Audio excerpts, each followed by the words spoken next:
170 i profughi giunti nella Marca da inizio giugno corrente, dei quali 47 nella sola giornata di ieri e accolti da cooperative sociali di Mogliano, Paese e Treviso con la Caritas di Vittorio Veneto. Dati dell'ufficio immigrazione della questura di Treviso, che sta accertando la veridicità della domanda di 7 kosovari che chiedono asilo politico in qualità di rifugiati perché perseguitati nel loro paese d'origine in quanto omosessuali.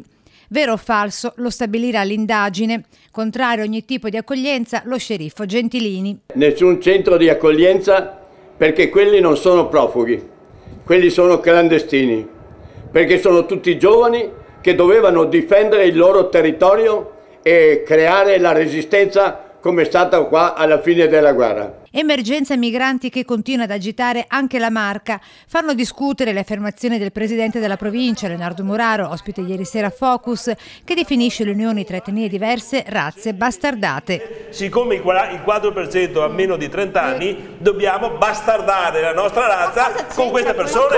Questo volete?